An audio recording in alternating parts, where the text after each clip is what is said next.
pancakes for breakfast, turning my island into Beirut. You blew up my car. I blew up their car and then it landed on yours. You just stir up trouble. That's what you do. That's what I do because I'm a cop. Not he. I don't think so. Whoa. You're trying to kill me. So this should be fun. Yeah, I'm pumped. We gotta find out who killed one of the people. Take my word for it when I tell you. Ninjas on bikes. Let's talk more shooting.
What if the Wrecking Crew 2026 is not just action but pure chaos with a hidden story behind it?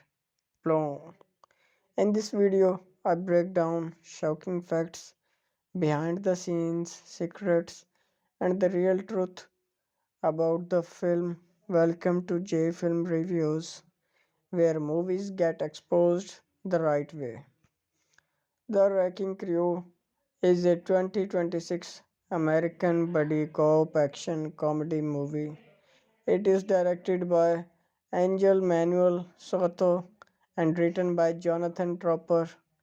The film features a strong and exciting cast including Jason Momoa, Dave Bautista, Claes Bang, Tamora Morrison, Jacob Batalon, Frankie Adams, Miyavi, Stephen Root, and Morena Baccarin. The movie brings together action, humor, and teamwork in a classic buddy cop style, with these well known actors playing key roles in the story. Private investigator Walter Hale dies in what looks like a hit and run accident in Hawaii. His two sons, James and Johnny, are told about his death. They are half brothers who do not have a close relationship. James is a US Navy SEAL and Johnny is a police detective who has been suspended from the duty. Soon after, members of the Yazuka attack Johnny at his home in Oklahoma because they believe Walter sent him an important package, even though Johnny never had a real relationship with his father and at first doesn't care much about his death. He decides to travel to Hawaii for the funeral and to find out what really happened. In Hawaii, Johnny meets James again. He also meets James' wife, Layla, their children, and their cousin Nanny, who works for the governor Peter Maho, a long-time friend of the family. Johnny and James begin to investigate their father's death separately, but both end up at Walter's destroyed apartment. There they team up with Walter's assistant, Pika. They discover secret plans for a casino and resort hidden inside a surfboard.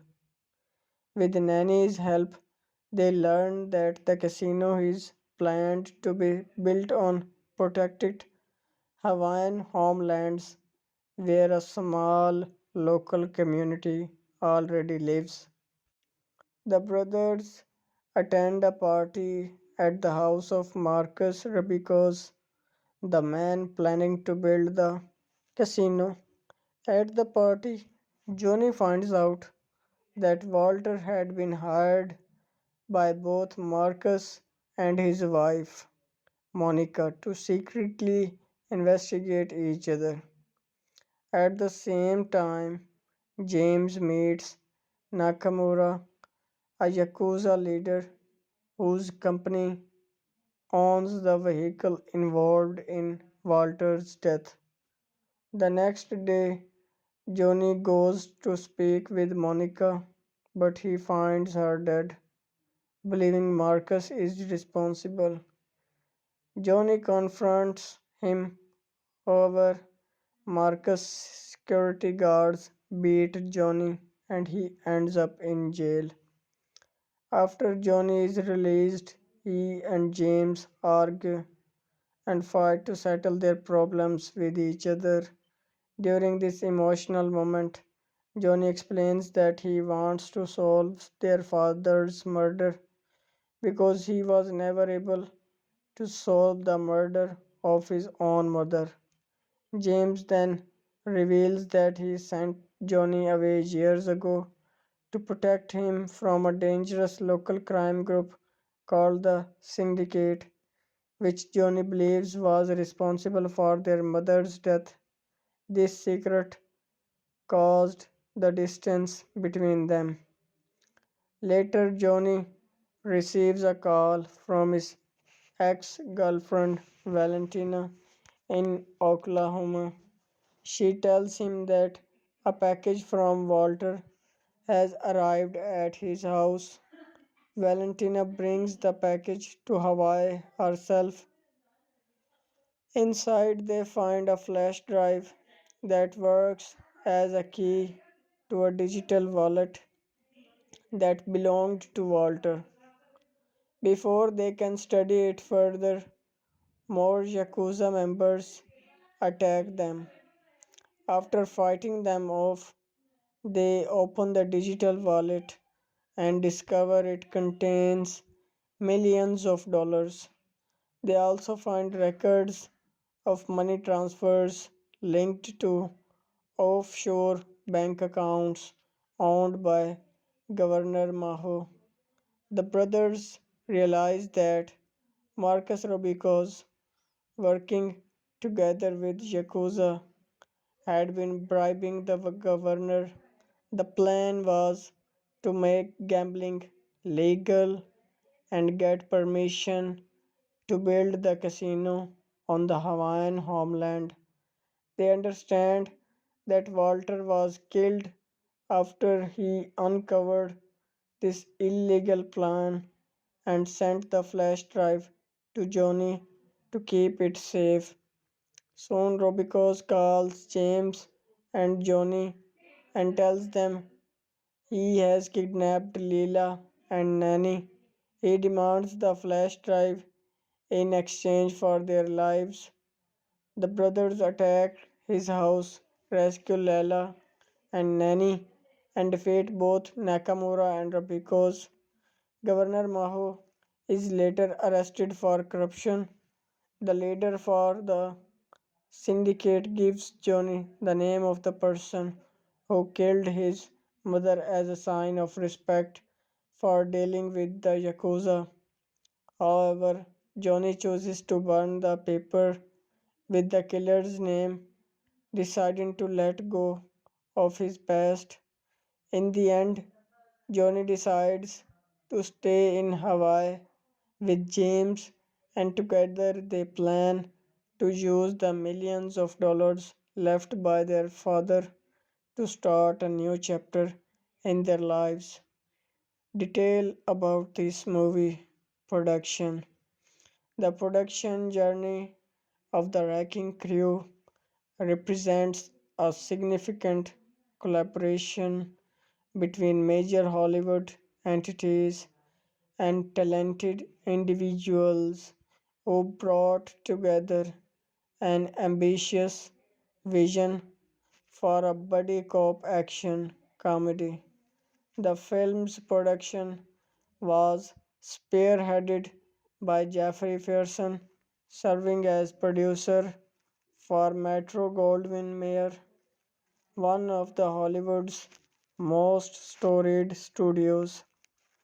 Additional production support came from Len Harris, while the project also involved contributions from the notable production companies including Sixth and Idaho Productions and Hard J Productions, creating a multifaceted production infrastructure that would support the film's ambitious scope.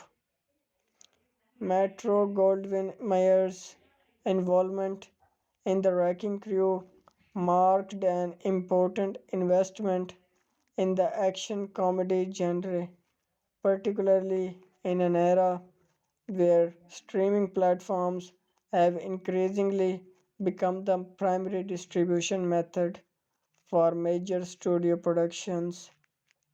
The studio's decision to develop this project reflected both confidence in the star power of Jason Momoa and Dave Bautista, as well as recognition of the enduring appeal of the buddy cop narratives when executed with fresh perspectives and compelling chemistry between leads.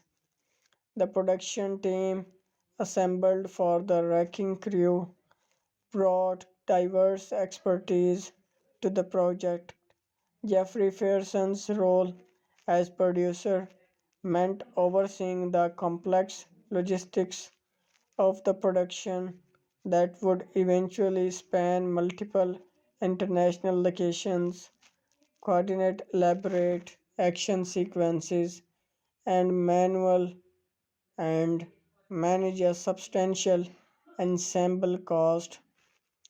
The involvement of Sixth and Idaho Productions, Matt Reeves' production company, added another layer of prestige and creative guidance to the project. Reeves, known for his work on critically acclaimed films, brought his sensibility for grounded yet visually stunning action filmmaking to bear on the production's creative direction.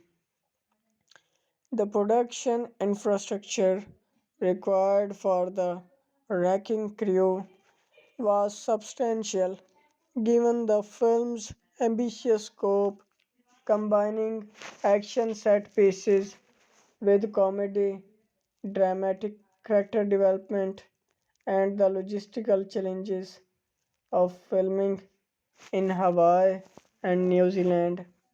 These locations would require significant coordination between local crews, international talent, and the various departments responsible for bringing the film's vision to life.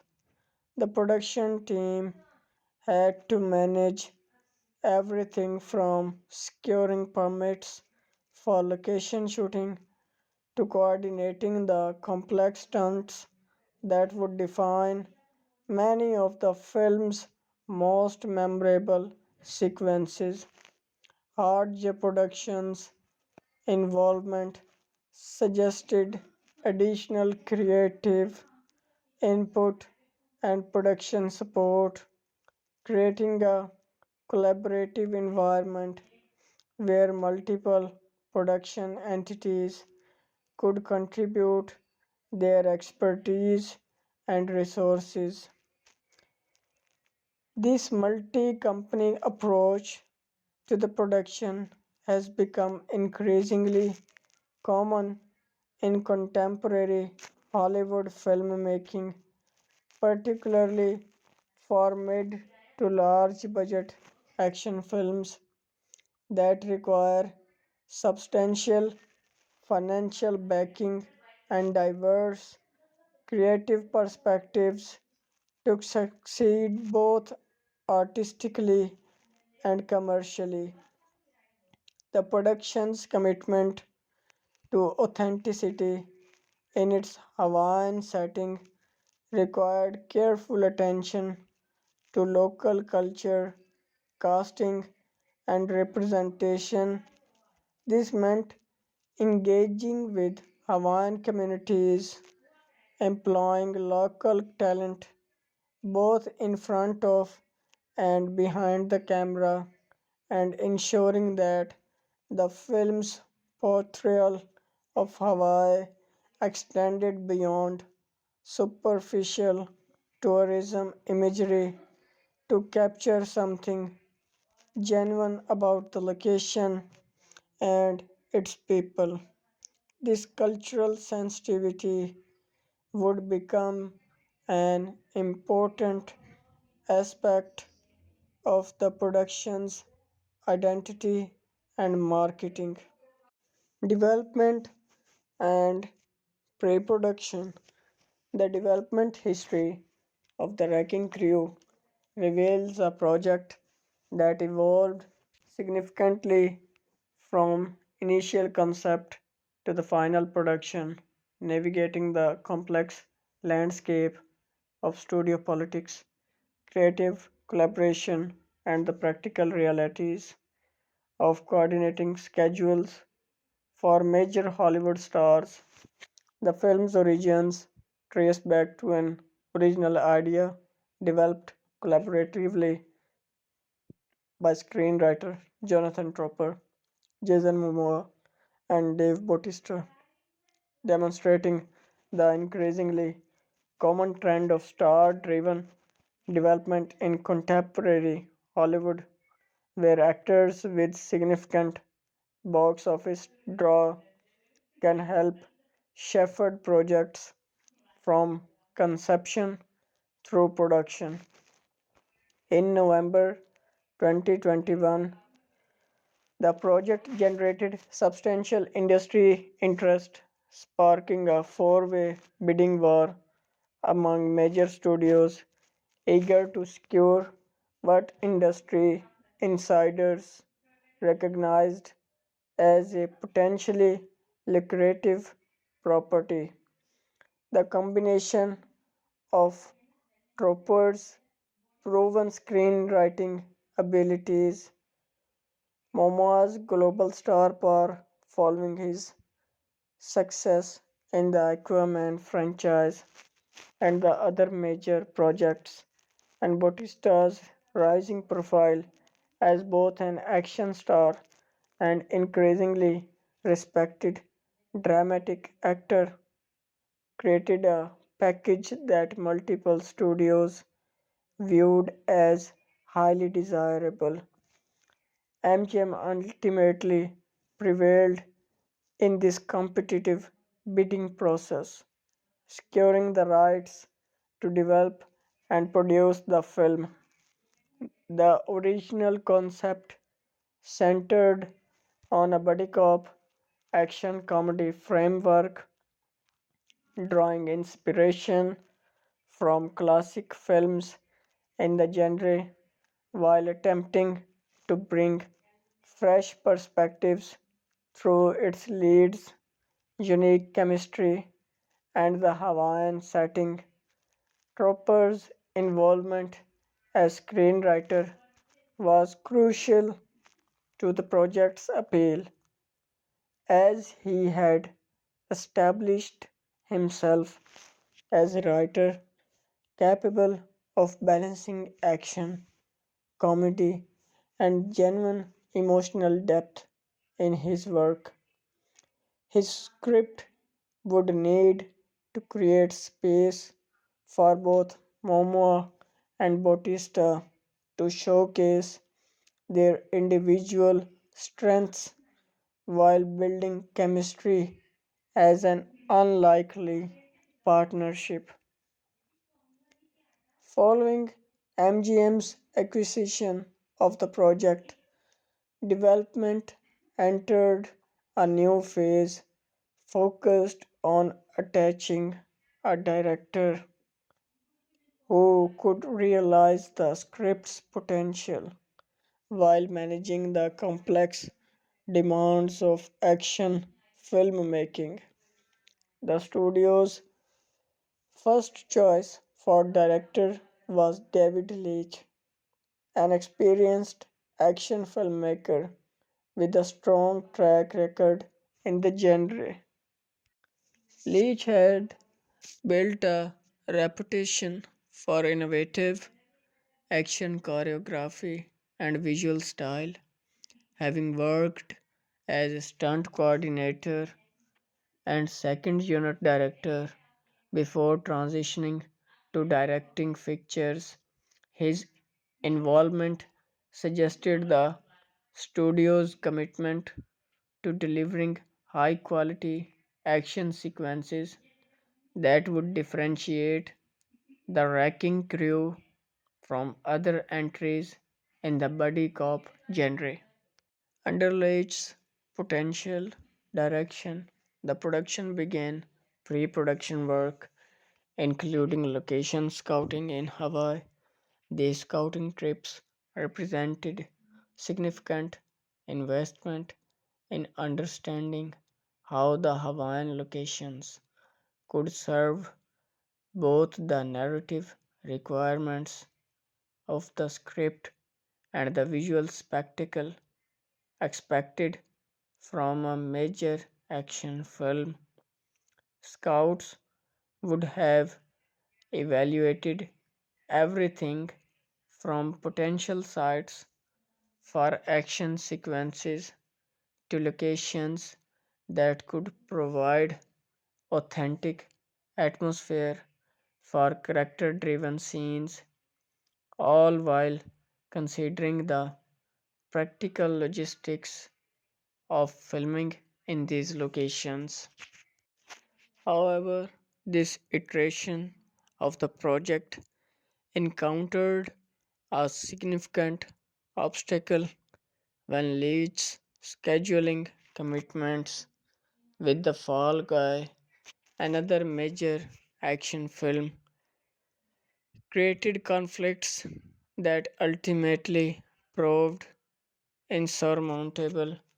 The director's departure represented a setback for the production, requiring the studio to reassess its timeline and seek a new creative leader for the project.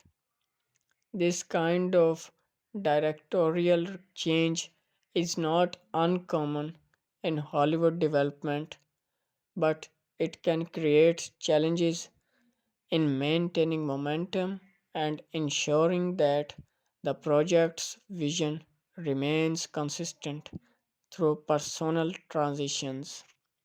The search for a new director led MGN to Angel Manuel Soto, who came aboard the project in August 2023. Soto's attachment represented a different creative direction for the film while maintaining the studio's commitment to directors with proven ability to handle large scale action filmmaking. Soto had recently completed work on Blue Beetle, demonstrating his capacity to balance spectacle with character development and his sensitivity to cultural representation, qualities that would prove valuable for the wrecking crew's Hawaiian setting and the themes of family and brotherhood. Soto's involvement brought new energy to the pre production process, His vision for the film would need to honor the original concept that had generated such strong studio interest while adding his own creative perspective.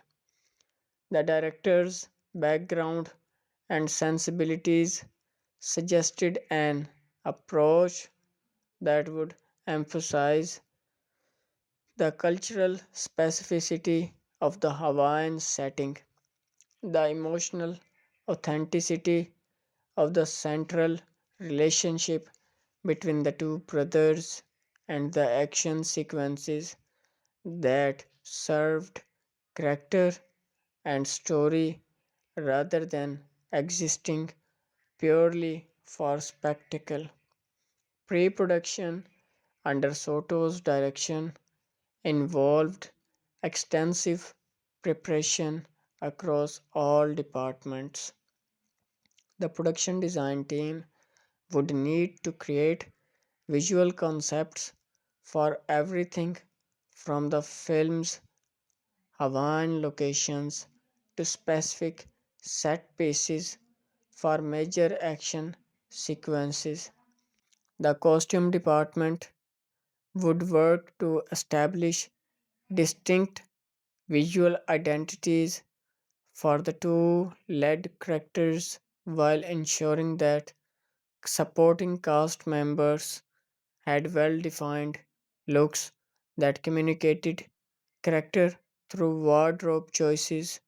The cinematography team would develop a visual strategy that could capture both the beauty of the Hawaiian landscape and the intensity of close quarters actions. Casting became a crucial element of pre-production as the production sought to build an ensemble around Momoa and Bautista that could provide both dramatic support and comedic counterpoint. The casting process for Wrecking Crew extended over several months, with announcements of new cast additions continuing into late summer 2024, just weeks before principal photography was scheduled to begin. This timeline reflects the complexity of assembling a large ensemble for production of this scale, requiring coordination between casting directors, the filmmakers, and the various actors' representatives. The confirmation of Momoa and Bautista in their respective roles in August 2023, despite their involvement since the project's conception in 2021, marked an important milestone in development. This formal announcement signaled that deals had been finalized, schedules had been aligned, and the production could move forward with confidence that its two essential elements would be in place. For actors of Momoa and Bautista's stature, scheduling can be extraordinarily complex as they typically work on multiple projects with overlapping timelines and commitments that must be carefully managed.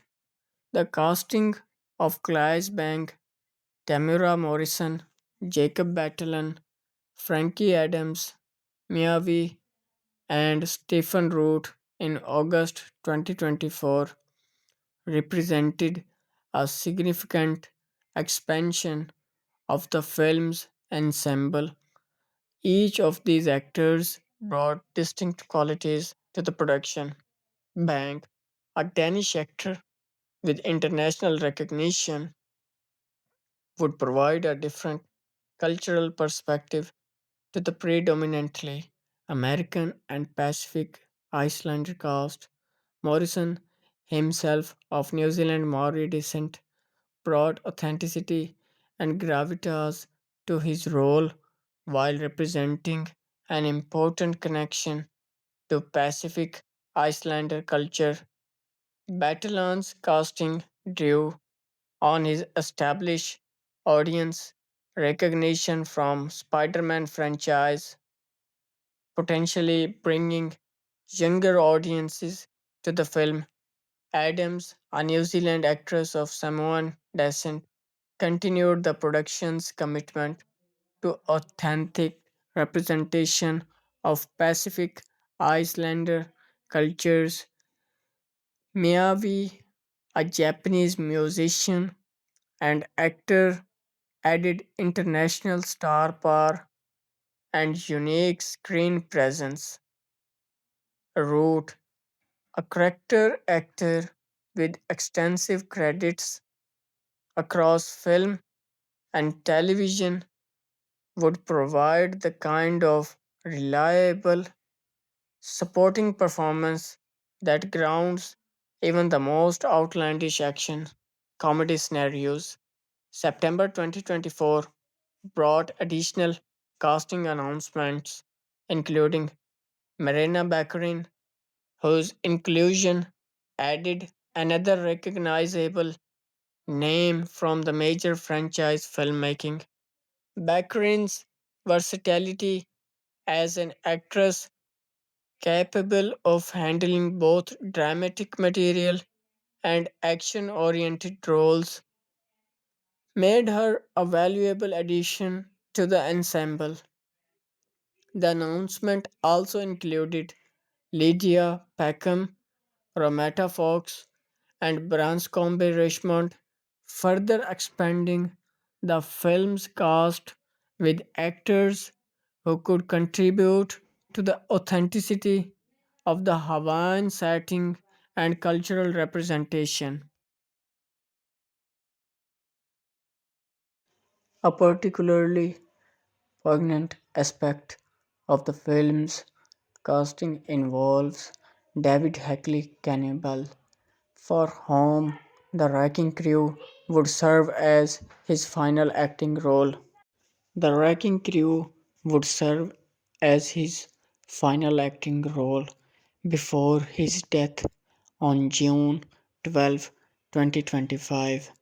Bell had previously appeared in the live action remake of Lilo and Stitch, where he worked alongside Maya Kaloha, who also appears in the Wrecking Crew. This connection between the two films highlights the relatively small community of actors working to bring authentic Hawaiian representation to major Hollywood productions, and Bell's passing before the film's release would add an element of tribute to the final product. Pre production also involved extensive work on the script throughout this period, while Jonathan Tropper had written the screenplay. The pre production phase typically includes rewrites and refinements based on director input, actor involvement, and practical considerations discovered during location scouting and production planning. Soto would have worked closely with Tropper to ensure the script reflected his vision while maintaining the core elements that had made the project attractive to the studio and the stars. The pre production period included technical preparation for the film's action sequences. This would have involved collaboration between Soto, the cinematographer, the stunt coordinator, and potentially pre visualization artists who could create rough animated versions of major action sequences to help plan camera placement, choreography, and editing approaches before actual filming began. Given the action intensive nature of the buddy cop genre and the physical capabilities of both Momoa and Bautista, these action sequences would require careful planning to ensure they were both spectacular and safe to execute.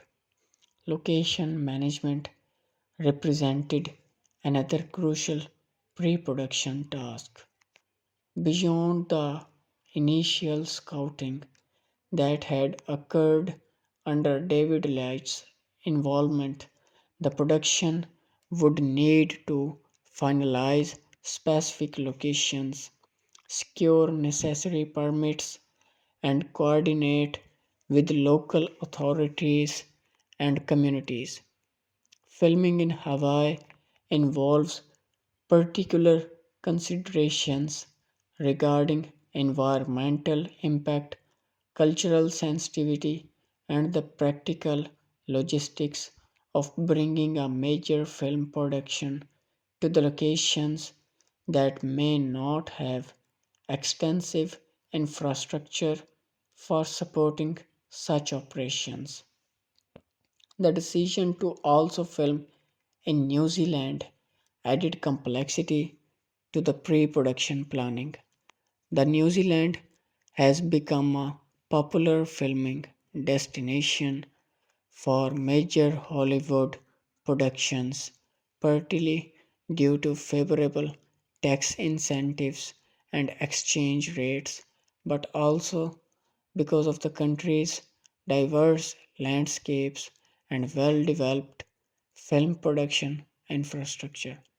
However, splitting production between Hawaii and New Zealand would require careful planning to ensure continuity in the film's visual presentation while taking advantage of the unique qualities each location offered.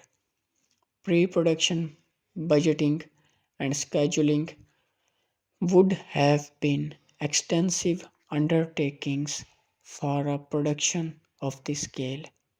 The budget would need to account for above the line costs, including the salaries for the stars and the key creative personnel, below the line costs for crew and day to day production expenses, location fees and logistics, post production work, and marketing costs, while the specific for the budget for the wrecking crew has not been publicly disclosed. A film of this nature with major stars and significant action sequences would likely represent a substantial involvement. The scheduling process involved coordinating availability for dozens of cast members, crew, and locations across multiple countries over what would presumably be a multi month shooting schedule. Production schedulers would need to optimize the shooting schedule to minimize costs while ensuring that sequences could be captured efficiently and that actors were available when needed. This becomes particularly complex when working with stars like Momoa and Bautista who may have limited availability windows between other professional commitments. Throughout pre production, the marketing and distribution strategy was being developed in parallel to the creative work. Amazon MGM Studios, formed from Amazon's acquisition of MGM, would need to determine how best to position the Wrecking Crew in the marketplace. The decision to release the film directly to Amazon Prime Video rather than pursuing a traditional theatrical release reflected both Amazon's strategic priorities for its streaming platform and the evolving economics of the film distribution in the streaming era. The pre production phase also involved assembling the full crew across all the departments. Beyond the high profile positions like directors and cinematographer, the production would need to hire hundreds of people across departments, including production design, costume design, makeup and hair, visual effects, sound, editing, and many others. Each department head would then build their own teams, creating the complex organizational structure necessary to execute a major film production. Insurance and legal considerations represented another important aspect of pre production work. Productions of this scale require extensive insurance coverage for everything from equipment to potential injuries or production delays. Legal teams would need to finalize contracts with cast and crew, secure rights to any music or intellectual property used in the film, and ensure compliance with labor regulations across the multiple jurisdictions where filming would occur. The involvement of Matt Reeves through his sixth and Idaho Productions company suggests ongoing creative consultation even if Reeves wasn't directly involved in day to day production activities. Reeves' experience with character driven action filmmaking could have provided valuable perspective during development and pre production, helping to shape the project's overall vision and approach. Filming principal photography for the Wrecking Crew commenced on October 5, 2024, marking the culmination of years of development work and months of intensive pre production preparation. The start of filming represented a significant milestone for the production, bringing together the assembled cast and crew in Hawaii to begin capturing the footage that would ultimately comprise the finished film. Jason Momoa celebrated the beginning of the production in what was described or as a sweet gesture demonstrating the personal involvement or investment he had in a project he had helped develop from its earliest stages. The choice to begin filming in Hawaii carried both practical and symbolic significance. Hawaii served as the primary setting for the film's story, making it essential to establish the locations, visual identity early in the production. Beginning production in Hawaii also allowed the filmmakers to capture footage during favorable weather conditions before potentially moving to New Zealand for additional photography. The Hawaiian filming locations would need to serve multiple purposes in the narrative, establishing both the beauty of the setting and the specific locales where the story's action would unfold. Filming in Hawaii presented unique opportunities and challenges for the production. The state has become an increasingly popular filming destination for major Hollywood productions, offering diverse landscapes that can represent various locations, favorable tax incentives, and a growing local film production infrastructure.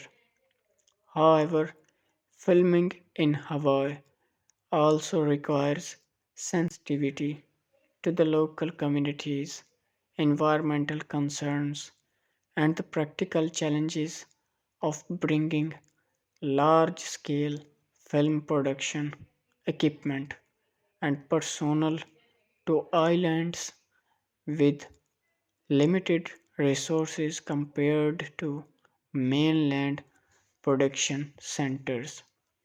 The production would have needed to coordinate closely with Hawaii Film Office and local authorities to ensure all necessary permits were in place and that filming activities complied with the local regulations.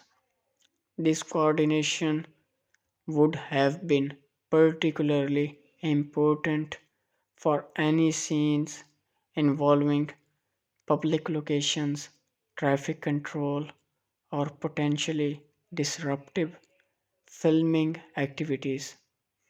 The production's commitment to authentic Hawaiian representation meant working closely with the cultural advisors and the community members to ensure respectful portrayal of local culture and customs.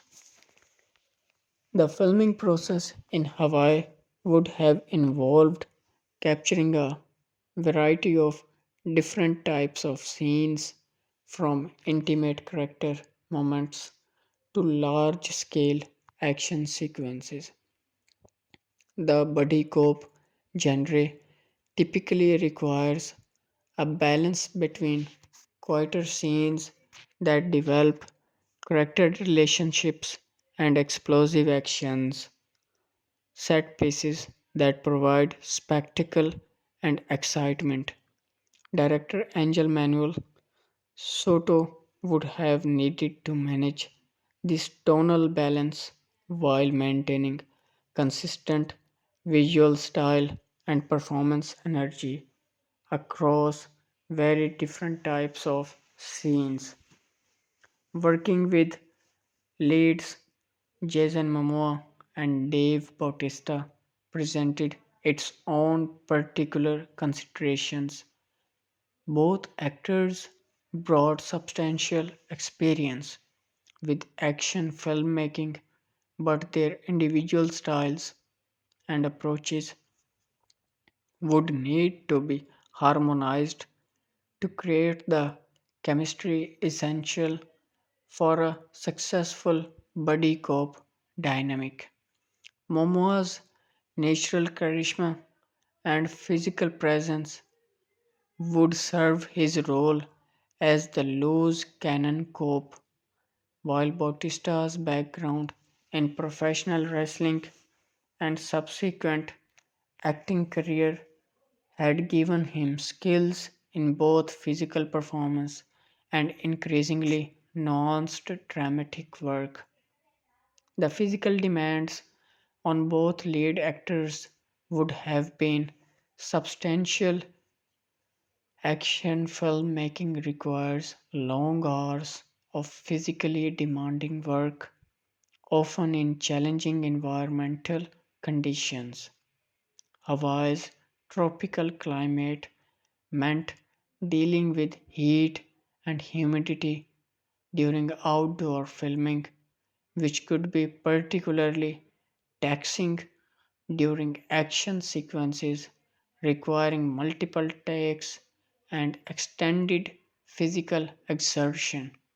The production would have needed to carefully manage shooting schedules to protect the health and safety of performers while ensuring they could deliver their best work.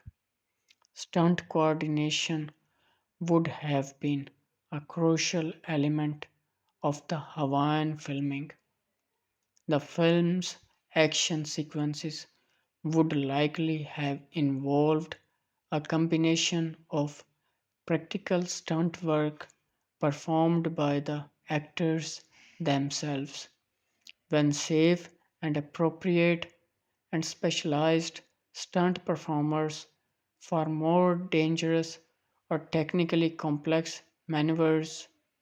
Modern action filmmaking typically involves extensive collaboration between actors, stunt coordinators, and visual effects teams to create sequences that feel visceral and real while minimizing risk to the performers. The ensemble cast presented logistical challenges in terms of scheduling and coordination, with actors like Clive Bank, Tamara Morrison, Jacob Batalon, Frankie Adams, Miyavi, Maya Kalwa, Stephen Root, and Morena Baccarin, all the part of the production. The filming schedule would need to be carefully orchestrated to ensure actors were available when needed, while minimizing downtime. Some actors may have had limited availability due to other professional commitments, requiring efficient planning to capture their scenes within specific time windows. The cinematography for the wrecking crew would need to capture both the beauty of the Hawaiian landscape and the intensity of the action sequences. This likely required sophisticated camera equipment and techniques, potentially including use of drones for aerial shots, specialized stabilization systems for action sequences, and various camera formats depending on the specific needs of the different scenes. The visual approach would need to serve both the film's aesthetic goals and its practical storytelling requirements. Lighting in the Hawaii's outdoor locations would have presented both opportunities and challenges. The natural light available in Hawaii can be stunning, but it also changes throughout the day and can create harsh shadows or overly bright conditions that require careful management. The cinematography team would have needed to work closely with the scheduling team to ensure that specific scenes were shot during optimal lighting conditions, whether that meant capturing golden hour shots for particularly beautiful moments or managing midday sun for action sequences. The sound recording during filming in Hawaii would have required dealing with various environmental factors, including wind, ocean sounds, and potentially aircraft noise, given Hawaii's role as a major tourist destination with substantial air traffic. Sound teams would have been worked to capture clean dialogue during filming while also recording ambient sounds that could be used in post production to create rich, immersive soundscapes that enhanced the viewer's sense of place. Production design work during filming would have involved both utilizing existing Hawaiian locations and potentially building specific sets or modifying locations to serve the story's needs. The production design team would have worked to create visual coherence across different locations while ensuring that each setting served its specific narrative purpose. This might have involved everything from selecting and dressing practical locations to constructing portions of sets that could be combined with real locations. The costume department would have been active throughout filming, maintaining continuity in the actors' wardrobes while also managing the practical demands of the action sequences that might damage or dirty costumes, requiring multiple versions of the same outfits. The costume design would need to support character definition while also being practical for the physical demands placed on the actors during action sequences. After completing the Hawaiian portion of filming, the production moved to New Zealand to continue principal photography. New Zealand has established itself as a major international filming destination, particularly after the success of The Lord of the Rings and The Hobbit trilogies demonstrated the country's capacity to support large scale productions. The country offers diverse landscapes, sophisticated post production facilities, experienced crews, and attractive financial incentives for international productions. The decision to film in New Zealand likely reflected several factors, including the availability of specific types of locations needed for the story, the country's well developed film production infrastructure, and potentially favorable exchange rates and tax incentives. New Zealand landscapes could provide visual variety that complemented the Hawaiian footage while potentially representing different narrative locations within the film's story.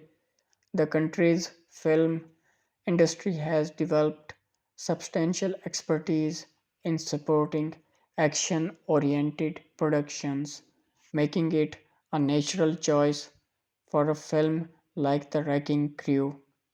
Filming in New Zealand would have involved working with the local crews who brought their own expertise and experience to the production.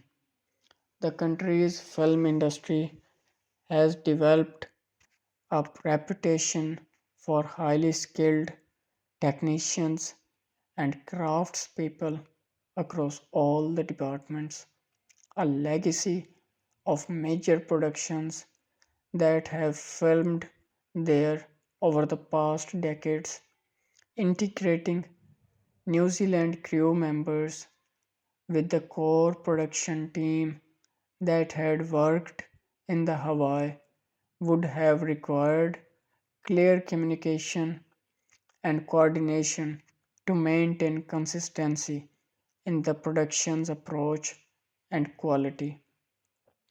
The transition from Hawaii to New Zealand would have represented a significant logistical undertaking. Key crew members and potentially some cast would have relocated between the countries, requiring coordination of travel, accommodation, and work permits. Essential equipment would need to be the shipped or replicated in the New Zealand, and the production would need to establish new working relationships with the local vendors, facilities, and authorities. The New Zealand portion of filmmaking or filming may have focused on specific types of scenes or sequences that required the unique qualities of locations available there. The country's landscapes range from lush forests to dramatic coastlines to alpine environments, offering visual possibilities that could serve various narrative purposes. The production could have used New Zealand locations to double for other settings or to provide distinct visual character for specific sequences. Working across two countries also provided backup options and flexibility in scheduling. If weather or other factors prevented filming in one location, the production might have been able to shift work to other location. This geographic diversification could help mitigate risks inherent in location filming where uncontrollable factors like weather can disrupt carefully planned shooting schedules. The filming in both Hawaii and New Zealand would have generated massive amounts of footage that would later be assembled in the editing room. Modern digital cinematography allows filmmakers to capture extensive coverage of each scene, providing editorial flexibility but also creating substantial data management challenges. The production would have needed sophisticated systems for backing up, organizing, and managing the terabytes of footage generated during filming. Throughout the filming process, Soto would have been making countless creative decisions that would shape the final film. These decisions ranged from fundamental choices about how to stage and shoot scenes to more subtle matters of performance, pacing, and emphasis. The director's vision would be realized through collaboration with the cinematographer, production designer, costume designer, and the other key creative personnel. But ultimately, Soto's choices would determine the character and quality of the footage captured during principal photography. The filming schedule would have included regular review of footage through daily screenings, allowing the director and key creative personnel to assess what had been captured and make any necessary adjustments to approach or coverage for upcoming scenes.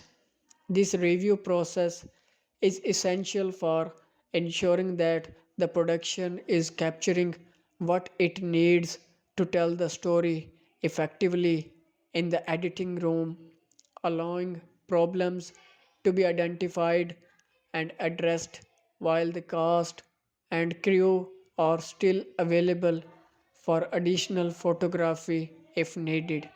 The duration of principal photography has not been publicly specified, but a production of this scale with two major international locations would typically require several months of filming.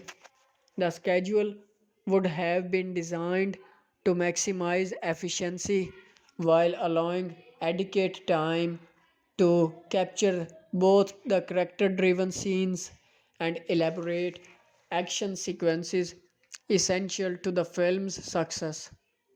Balancing efficiency with quality is a constant tension in the film production where time literally equals money, but rushing can compromise the creative results. As filming concluded, the production would have shifted into the post production phase where the footage captured during the filming would be assembled, refined, and enhanced to create the finished film. However, the end of the principal photography didn't necessarily mean the end of all the filming, as many productions schedule additional photography days to capture supplementary material, address issues discovered during editing, or enhance specific moments in the film. Post production. The post production process for the wrecking crew represents a crucial phase where the raw footage captured during principal photography is transformed into a finished film ready for audience viewing. This phase involves numerous parallel workflows across multiple departments, all working toward the common goal of realizing the director's vision and delivering a film that meets both creative and technical standards required for theatrical and streaming release.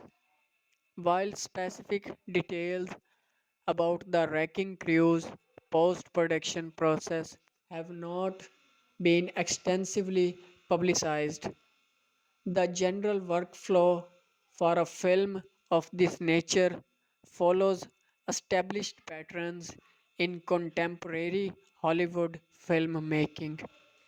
Editorial work begins almost immediately after the filming commences, with editors starting to assemble footage as it becomes available during the production. This allows the editorial team to begin identifying issues, testing different approaches to the scenes, and providing feedback to the production while filming is still ongoing.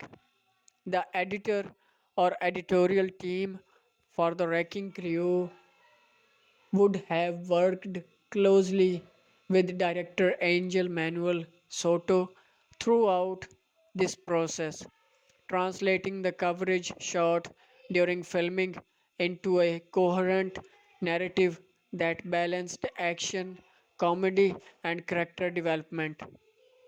The first assembly of the film, sometimes called the editor's cut, represents the initial attempt to construct the complete film from all available footage.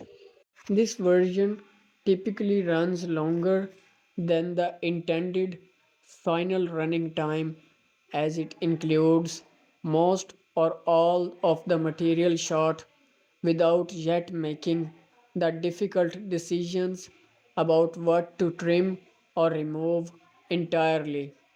For the wrecking crew, this assembly would have provided the first opportunity to see how the Hawaiian and New Zealand footage worked together, how the chemistry between Momoa and Bautista played on screen, and whether the balance between the action and comedy was achieving the desired effect. Following the first assembly, the editing process enters a more iterative phase where the film is gradually refined through successive cuts. The director's cut represents Soto's preferred version of the film, reflecting his creative vision for pacing, performance choices, and narrative emphasis. However, the final cut may involve input from producers and studio executives who have their own perspectives on how the film should be shaped for maximum commercial appeal and audience satisfaction. The editing process for an action comedy like The Wrecking Crew involves particular challenges in terms of pacing and rhythm. Action sequences need to be taut and exciting, with clear spatial geography that allows audiences to follow complex choreography while maintaining visual impact. Comedy timing is equally crucial, requiring precise editorial choices about when to cut, how long to hold on reactions, and how to structure sequences to maximize comedic effect. Balancing these different rhythmic requirements while maintaining overall narrative flow demands the considerable skill and experience. Visual effects work represents a major component of the post production for contemporary action films, even those that emphasize practical stunts and real locations.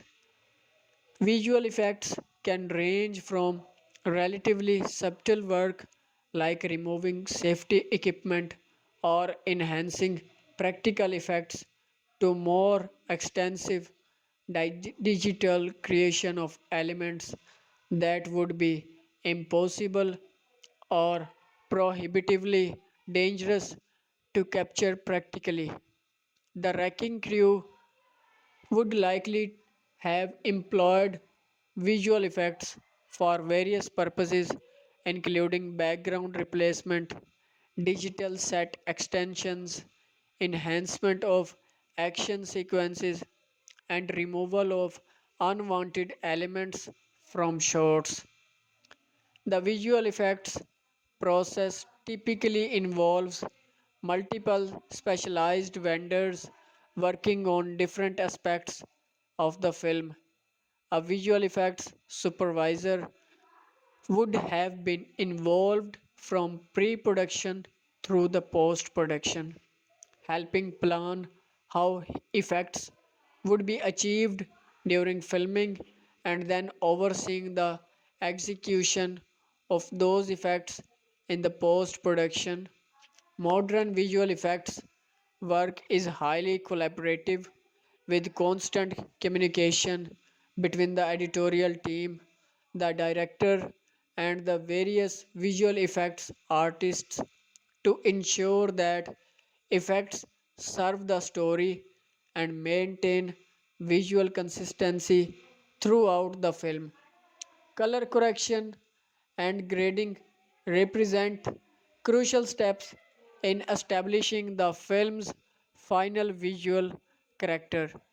The colorist works with the cinematographer and director to create a consistent look across all the footage, regardless of when or where it was shot or under what lighting conditions. For the wrecking crew, this process would involve integrating footage from Hawaii and New Zealand into a coherent visual representation while potentially creating distinct color palettes for different narrative contexts or emotional tones within the film. Sound design and mixing constitute another major area of post production work, while production sound captured during filming provides the foundation for dialogue.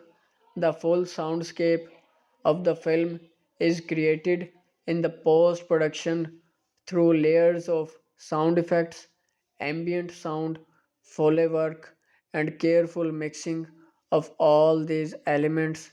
Action sequences, in particular, require extensive sound design to create the visual impact of explosions, vehicle chases, fights, and other kinetic elements that define the genre.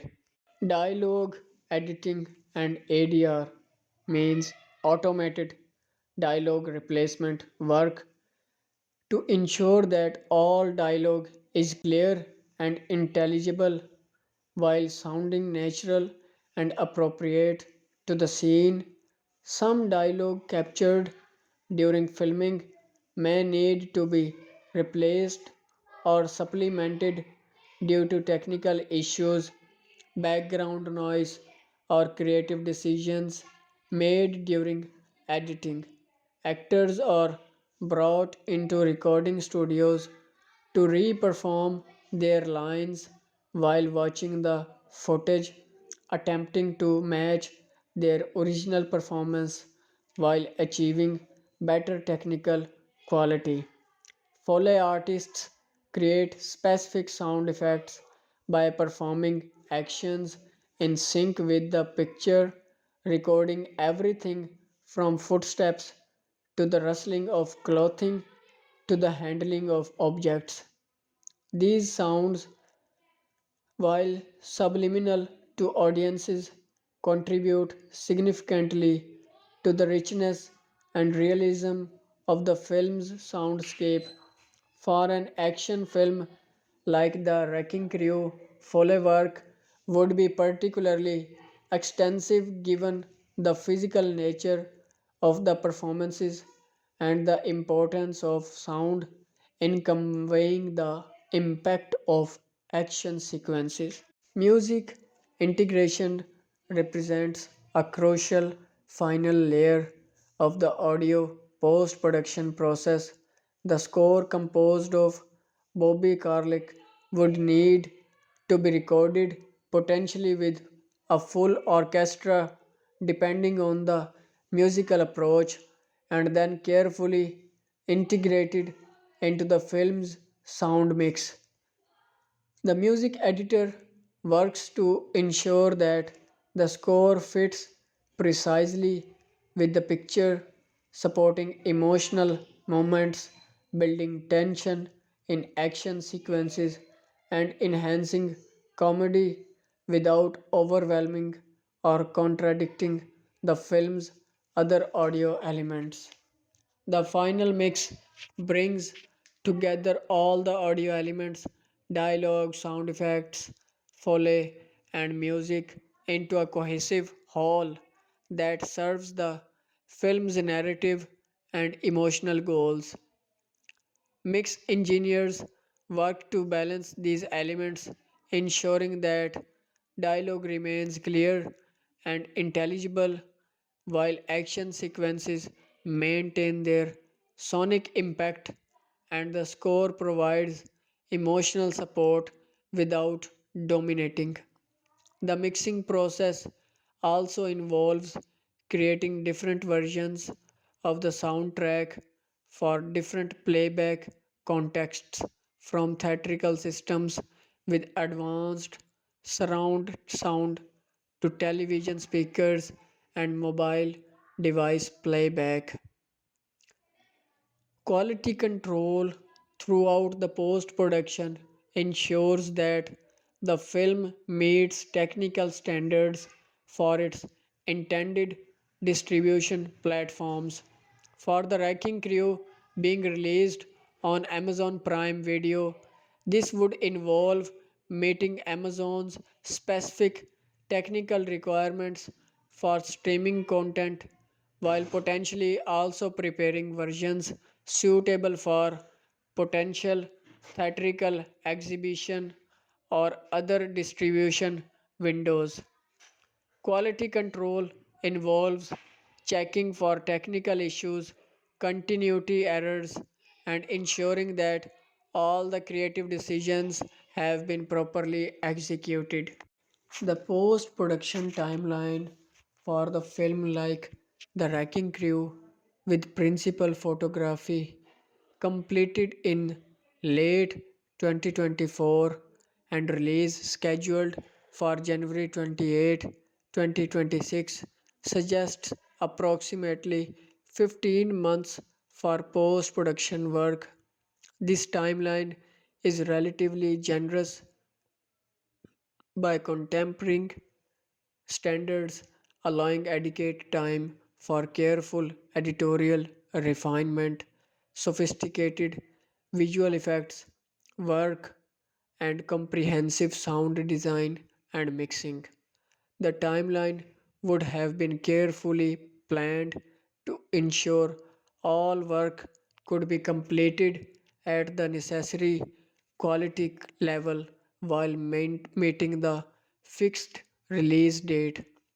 Throughout the post production, the test screenings may have been conducted with preview audiences to gauge reaction to the film and identify areas that might benefit from additional refinement.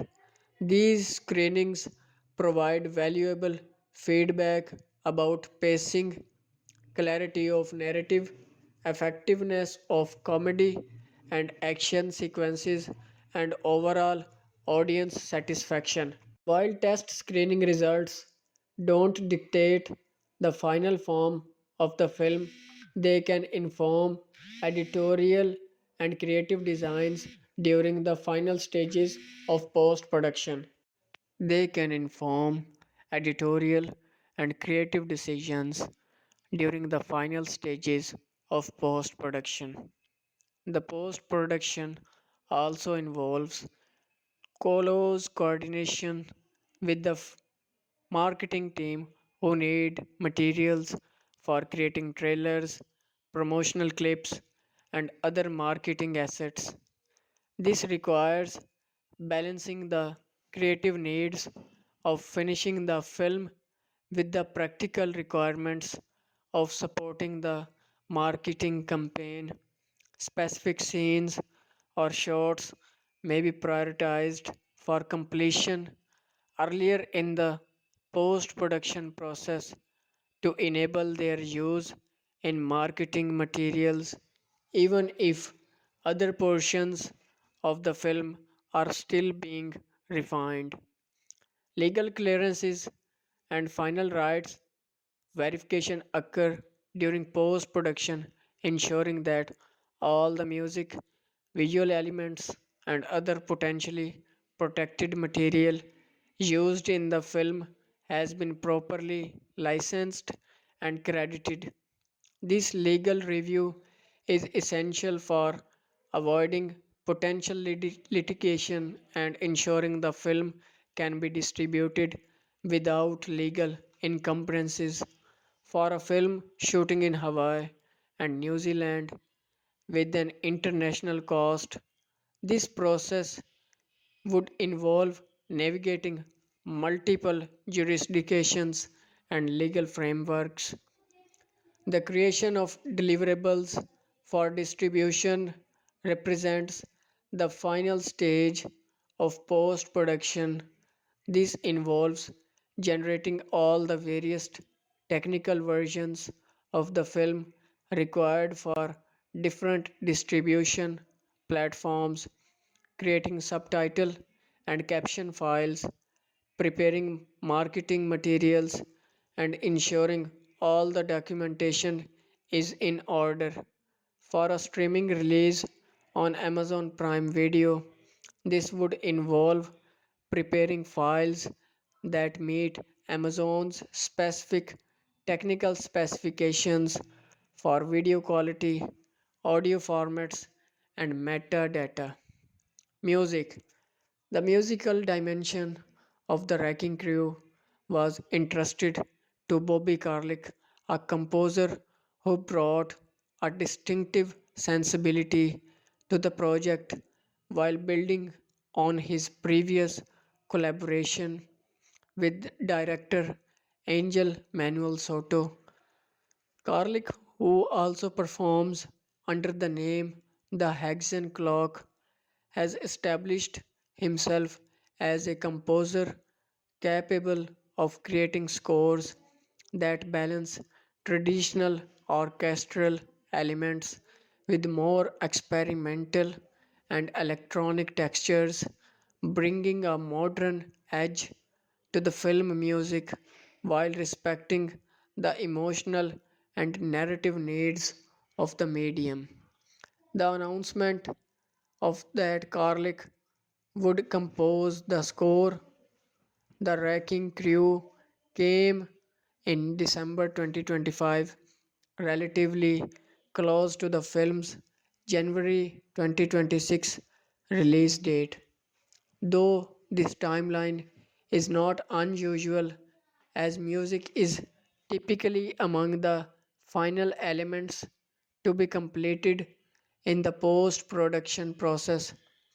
Carlick's involvement represented a reunion with Soto following their collaboration on Blue Beetle, suggesting a productive working relationship that both the composer and director wished to continue. Carlick's previous work on Blue Beetle demonstrated his ability to handle the demands of large scale action filmmaking while bringing distinctive character to the musical score. For the Wrecking Crew, he would face somewhat different challenges given the film's buddy cop action comedy genre, which requires music that can support both intense action sequences and lighter comedic moments while also serving the emotional journey of the central relationship between the two lead characters. The compositional approach for the Wrecking Crew would need to establish musical themes and motifs that could represent different aspects of the film. The relationship between the two half brothers at the center of the story would likely merit its own thematic material, allowing the score to track the evolution of their partnership from initial conflict through growing respect and eventual brotherhood. Action sequences would require propulsive, exciting music that enhanced the kinetic energy on screen while maintaining musical sophistication and avoiding generic action movie cliches. The Hawaiian setting of the film presented both opportunities and potential pitfalls from a musical perspective. While it might have been tempting to incorporate traditional Hawaiian musical elements in obvious ways, such an approach risked falling into cultural stereotyping or a musical tourism. A more sophisticated approach might involve subtle integration of Hawaiian musical influences or instruments in ways that enriched the score's palette while respecting the culture being represented. Alternatively, Carlick might have chosen to let the visual presentation of Hawaii speak for itself while the score focused primarily on character and narrative rather than geographic specificity. The comedy elements of the film would require particular musical sensitivity. Film music for comedy works best when it supports rather than overplays the humor, allowing the performances and editing to generate laughs while the music provides appropriate tonal context without telegraphing jokes or underlining comedic moments too heavily. Carlick would need to find the right balance between musical restraint and active participation in the film's comedic goals. The recording process for the score would have involved either live orchestral musicians, electronic elements, or most likely some combination of both given Carlick's background and approach to composition. Modern film scoring often blends traditional orchestral recording with the electronic elements and programming, creating hybrid scores that combine the emotional richness of acoustic instruments with the sonic possibilities of electronic music production. The specific instrumentation choices would have been made in close consultation with Soto to ensure the music served his vision for the film. The integration of the score into the film's final sound mix would have required careful balancing with dialogue, sound effects, and any source music used in the film. Action comedies often incorporate popular music or diegetic music as part of their soundscape in addition to the composed score, creating additional layers of musical meaning that must be coordinated to avoid overwhelming audiences or creating sonic confusion. The music editor would have worked to ensure precise synchronization between the score and picture while allowing the flexibility for adjustments during the final mixing process. Thematic development throughout the film would allow the score to provide narrative and emotional continuity even as the no on-screen action varied considerably.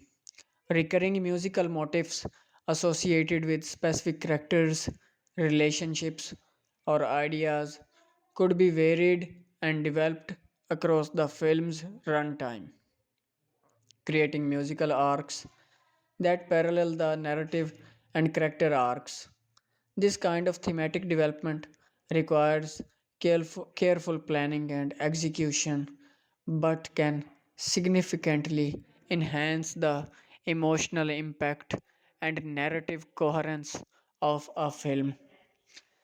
The temp track used during editing prior to the completion of the final score would have provided a reference for the pacing and emotional character desired from the music, though composers typically strive to create original work that improves upon whatever temporary music was used during editing. Carlick would have studied the temp track to understand what it was provided for the film while developing his own musical ideas that better suited the specific needs and character of the wrecking crew. The collaborative process between Carlick and Soto would have involved multiple stages of feedback and refinement. The composer would create musical sketches or demos for key scenes or sequences, allowing the director to respond and provide guidance about what was working and what needed adjustment. This iterative process continues until both composer and director feel the music is serving the film optimally. Given their previous successful collaboration, Carlick and Soto likely had established communication patterns and mutual understanding that facilitated this process. The final score for the Wrecking Crew represents not just musical composition but also production decisions about performance, regarding quality and sonic character. These production choices affect how audiences experience the music within the context of the film, influencing everything from the emotional impact of individual moments to the overall sonic identity that helps define the film's character. Carlick's experience and distinctive sensibility would have informed these production choices, creating a score that feels both contemporary and cinematically appropriate. Release theatrical. The release strategy for the Wrecking Crew represents a significant departure from traditional Hollywood distribution models, reflecting the evolving landscape of film distribution in an era increasingly dominated by streaming platforms. Rather than pursuing a conventional theatrical release, Amazon MGM Studios made the strategic decision to release the film directly to Amazon Prime Video, their streaming platform, on January 28, 2026. This decision reflects Amazon's broader strategy of using high profile original films to drive subscriber acquisition and retention for Prime Video while also adding value to the overall Amazon Prime membership package. The choice to bypass theatrical exhibition entirely for a film of this scale and star power represents a notable evolution in distribution strategy. Traditionally, films with the budget level and cost of the Wrecking Crew would have received wide theatrical releases with streaming or home video availability following months later after the theatrical window had concluded. However, the economics of the film distribution have shifted substantially in recent years, with streaming platforms increasingly willing to invest in content that might have traditionally gone to theaters, viewing these investments as part of their broader competitive positioning rather than purely through the lens of direct return on investment. For Amazon, specifically, releasing The Wrecking Crew on Prime Video serves multiple strategic purposes. The film provided high profile, exclusive content that can be used in marketing campaigns to attract new Prime subscribers, differentiating Prime Video from competing streaming services. The combination of Jason Momoa and Dave Bautista carries substantial audience appeal globally, potentially drawing viewers who might not otherwise subscribe to the service. Additionally, the film adds to the overall value proposition of Amazon Prime membership, which includes bundled streaming of video with other services like free shipping and music streaming.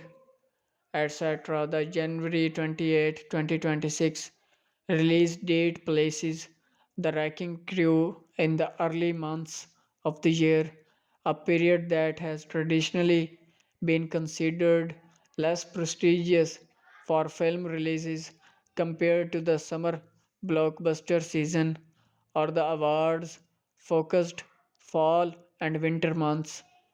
However, the dynamics of streaming release dates differ significantly from theatrical patterns. Streaming platforms are less concerned with avoiding competition from the other major releases since subscribers can watch content on their own schedules rather than having to choose between competing films in theaters at a specific time.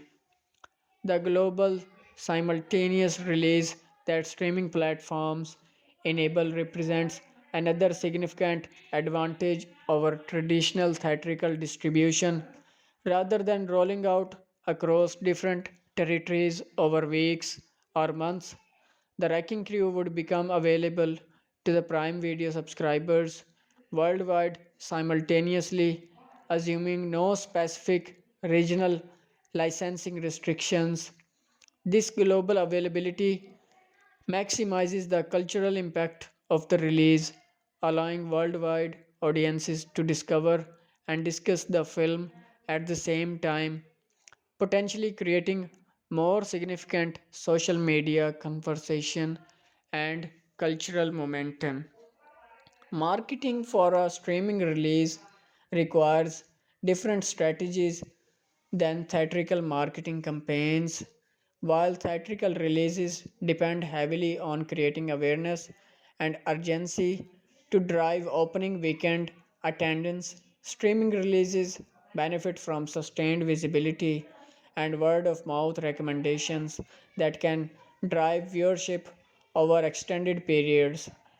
Amazon would likely have employed a multifaceted marketing approach combining traditional advertising, social media promotion, influencer partnerships, and leveraging Amazon's own e commerce platform and other properties to drive awareness. The involvement of Jason Momoa and Dave Bautista in promotion would be crucial for generating audience interest. Both actors have substantial social media followings and public profiles that could be leveraged to reach potential viewers. Press appearances, interviews, and potentially special events or premieres, even if not followed by wide theatrical release, could create buzz and media coverage that drives viewership on the platform. The decision to release on Prime Video rather than theatrically may have financial implications for the cast and crew depending on their contract structures. Traditional theatrical releases include back-end participation for some key participants where they receive percentages of theatrical revenues beyond their initial salaries. Streaming releases require different compensation structures since there are no traditional box office revenues. Amazon would have negotiated these terms with key talent, potentially offering different bonuses based on viewership metrics or other performance indicators. The lack of theatrical release also affects the film's awards eligibility and prospects. Most major film awards, including the Academy Awards, have traditionally required some form of theatrical release for eligibility, though these rules have evolved somewhat in response to streaming platforms' growing importance. Most major film awards, including the Academy Awards, have traditionally required some form of theatrical release for eligibility, though these rules have evolved somewhat in response to streaming platforms' growing importance. However, a direct to streaming action comedy like The Wrecking Crew would likely not have been positioned as an awards contender regardless of its distribution strategy, given the historical difficulty action comedies face in major awards competitions. Home media. The home media strategy for the Wrecking Crew differs fundamentally from traditional film release given its direct to streaming distribution model rather than following the conventional pattern of theatrical release followed by home video and eventually streaming availability. The Wrecking Crew's primary home viewing option is the Amazon Prime Video platform itself. However, this doesn't necessarily preclude other home media opportunities or distribution windows that might follow the initial streaming release. Physical media releases, including Blu ray and DVD, represent a potential secondary distribution channel even for films that premiere on streaming platforms, while physical media sales have declined significantly in recent years as streaming has become dominant. There remains a collector market and some consumer preference for physical ownership of films. Amazon MGM Studios could choose to release the Wrecking Crew on physical media some months after the Prime Video premiere, potentially including bonus features, behind the scenes content, and other supplementary material that could justify the purchase for consumers who value physical media. The creation of bonus content for potential physical media release would typically occur during or shortly after production. Behind the scenes footage, interviews with cast and crew, deleted scenes, and other supplementary material provide value for physical media consumers while also potentially serving as promotional content for the streaming release. The decision about how much to invest in creating this supplementary content would depend on Amazon's assessment of the potential physical media market for the film. Digital purchase and rental options through platforms beyond Amazon Prime Video represent another potential home media revenue stream. While Prime subscribers can watch the film as part of their subscription, Amazon typically also makes its original content available for purchase or rental to the non subscribers through Amazon's digital storefront and potentially through other digital platforms. This allows consumers who don't maintain the Prime subscriptions to access the film while generating incremental revenue beyond the streaming model. The international home media strategy may differ from approaches depending on existing licensing agreements and market conditions in different territories. Some international markets may have different preferences for physical media versus streaming, and Amazon's distribution strategy would need to account for these variations while maximizing overall revenue across all the territories and distribution channels. The perpetual availability of the film on Prime Video represents a key difference from traditional home media models, while physical media and digital purchases provide permanent access to the film. Theatrical releases eventually disappear from theaters, and early home video releases could go out of print. Streaming availability, in contrast, can theatrically or theoretically continue indefinitely as long as the platform maintains the content in its library. This provides ongoing value for the subscribers and continued visibility for the film long after its initial release. Reception. Box office. The traditional box office metrics that would typically dominate discussion of a major film release do not apply to the Wrecking Crew given its direct to streaming distribution strategy.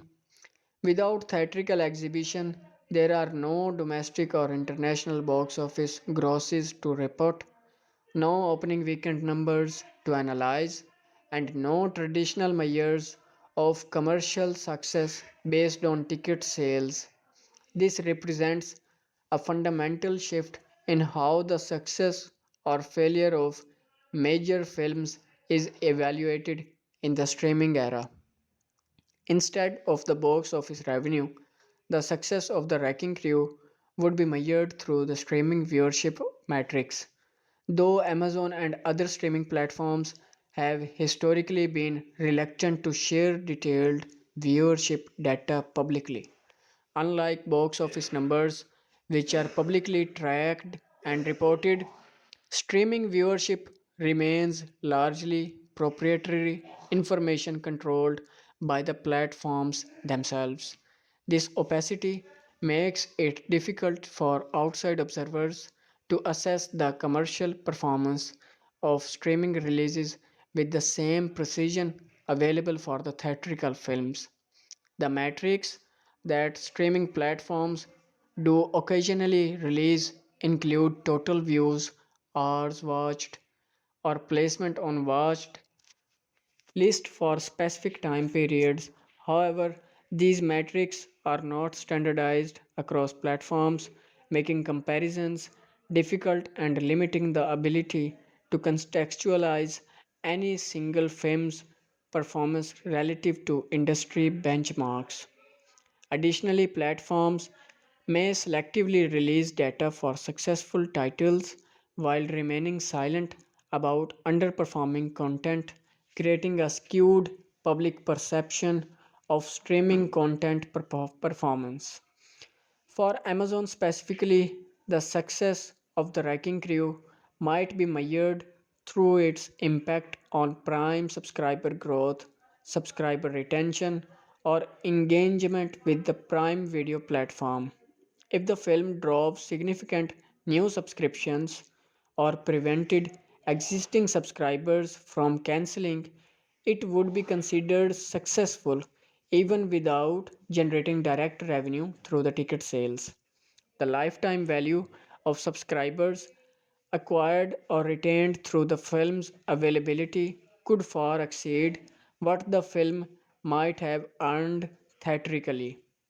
The lack of box office data also affects how the film financial performance is understood relative to its production budget.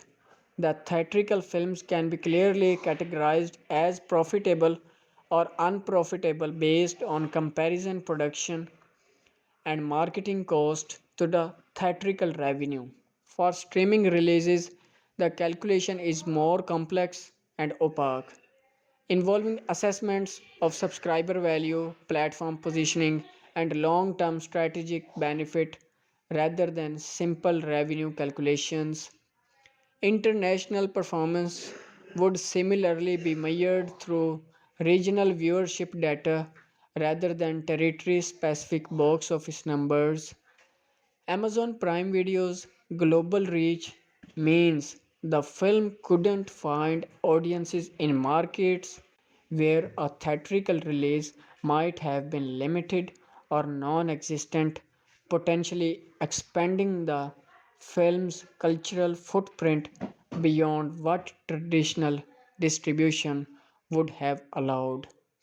However, the lack of public data about regional viewership means these international impacts remain largely unmeasured from an outside perspective.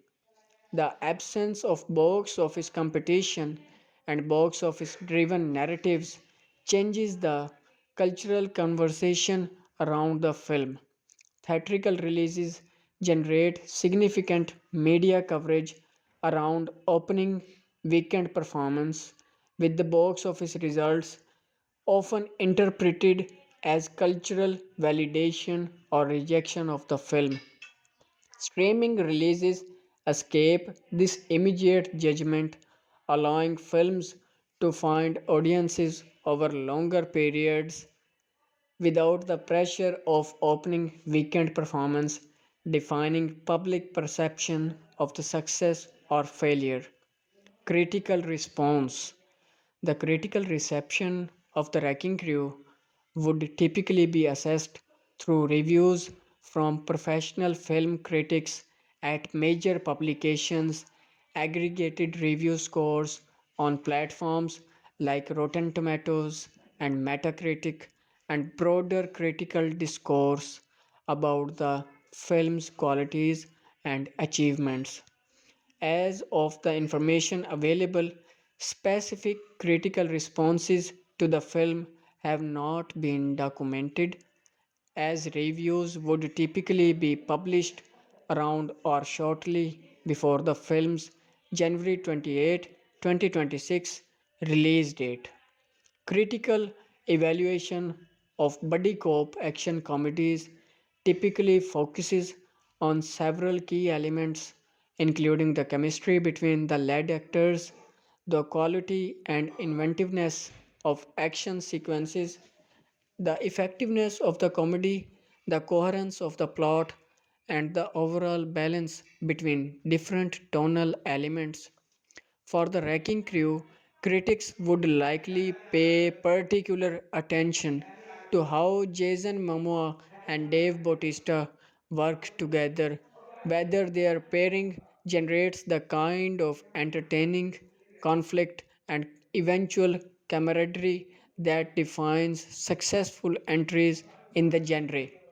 The Hawaiian setting and the film's approach to representing Pacific Islander culture would likely draw critical attention, particularly in contemporary reviews that increasingly consider questions of representation and cultural authenticity.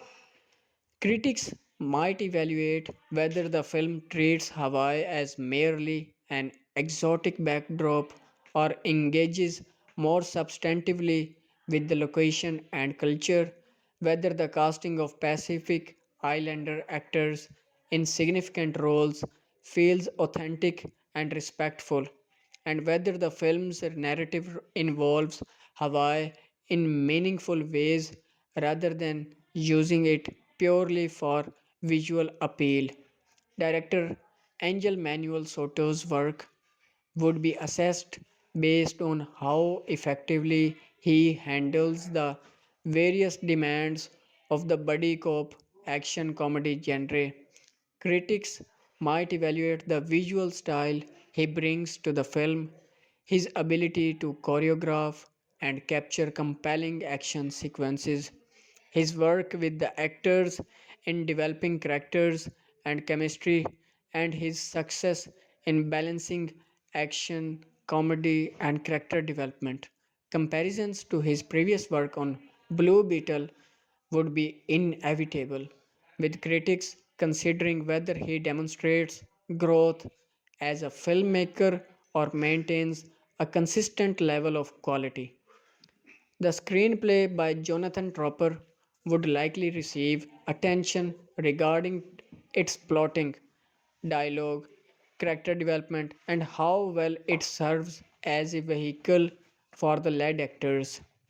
Buddy cop comedies depends heavily on witty dialogue and character dynamics, and critics would assess whether Tropper's script provides the material necessary for Momoa and Bautista to shine while also constructing a coherent and engaging narrative framework for the action and comedy. Individual performances would be evaluated with particular focus on Momoa and Bautista, but also considering the supporting cast. Critics might assess whether the leads bring distinctive characters to life beyond generic archetypes, whether supporting players are given opportunities to make impressions, and whether the ensemble as a whole creates a believable world for the story to inhabit. The action sequences would receive detailed critical analysis, with reviewers evaluating their creativity, clarity, excitement, and how well they serve the story rather than existing purely as spectacle. Modern action filmmaking is sometimes criticized for incoherent editing and excessive CGI, so critics would likely consider whether the wrecking crew's action sequences maintain visual clarity while delivering excitement, whether they feel appropriately scaled to the story being told, and whether they demonstrate creative choreography and staging. The comedy would be similarly scrutinized, with critics assessing whether the humor works, whether it feels fresh or relies on tired formulas, and whether it effectively complements rather than undermines the action and dramatic elements of the film. Buddy cop comedies can vary tremendously in comedic approach, from broad slapstick to the more character driven humor, and critics would evaluate whether the specific comedic choices made in the wrecking crew serve the overall film effectively. Bobby Carlick's musical score might receive critical mention, particularly if it brings distinctive character to the film or makes interesting. Film music criticism in mainstream reviews tends to be relatively brief unless the score is particularly notable, but critics might comment on whether the music effectively supports the action and comedy or whether it feels generic and unremarkable. The cinematography and the visual presentation would likely be discussed, particularly regarding how the film captures the Hawaiian locations and whether the visual style serves the story. Critics might evaluate whether the film makes effective use of its locations beyond simple beauty, whether the visual approach is distinctive or generic, and whether the cinematography effectively supports the action sequences and character moments. Production design, costumes, and other craft elements might receive varying levels of critical attention depending on how distinctive or notable they are. In general, these elements tend to receive more critical discussion when they are either exceptionally good or notably problematic, while competent but unremarkable work often goes unmentioned in reviews focused primarily on performance, direction, and screenplay. The cultural and political dimensions of the film, if any, would likely be considered by critics. Buddy cop films have a complicated history regarding representations of policing, masculinity, and violence, and contemporary critics might evaluate how the wrecking crew engages with or ignores these issues. The film's representation of Hawaii and Pacific Islander culture would almost certainly be addressed by critics, particularly those writing for publications with specific interest in representation and cultural issues. Comparison to the other recent action movies and action comedies and buddy cop films would be inevitable, with critics potentially situating the Wrecking Crew within the broader landscape of contemporary action filmmaking. References to the classic examples of the genre would likely appear, with critics considering whether the film successfully updates familiar formulas for contemporary audiences or relies too heavily on generic conventions without bringing fresh perspectives.